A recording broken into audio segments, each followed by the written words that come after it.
Election results. Big win for Christie in New Jersey. Boost for his presidential prospects.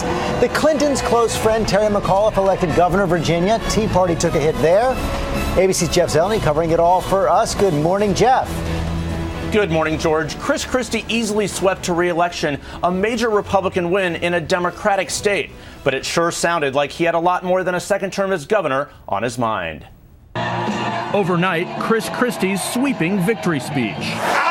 New Jersey Sounded more like the soaring announcement of a presidential campaign. A dispirited America, angry with their dysfunctional government in Washington, looks to New Jersey to say, is what I think happening really happening? Winning big, a 20-point Republican landslide in a Democratic state.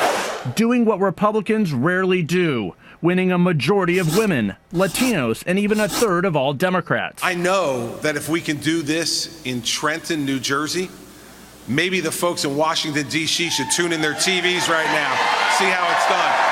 A not-so-subtle swipe at Tea Party Republicans he's now competing against over the soul of the GOP. Meanwhile, in Virginia, a far tighter race where Terry McAuliffe, the Democratic power broker and confidant of Bill and Hillary Clinton, was elected governor. Well, there are a lot of proud Democrats here, and aren't we proud tonight, folks? His race serving as a coming-out party for the Clinton campaign, which is eyeing a White House run of its own, possibly against Christie. Now, top Republicans tell me this morning they believe Governor Christie's path to victory could serve as a roadmap for rebuilding the GOP.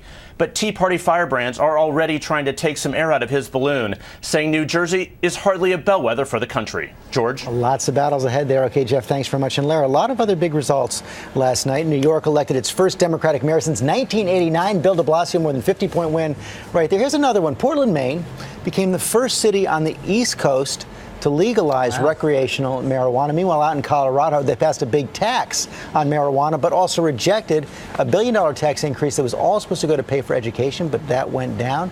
So a lot of tea leaves there. Yeah, a lot of tea leaves, exactly.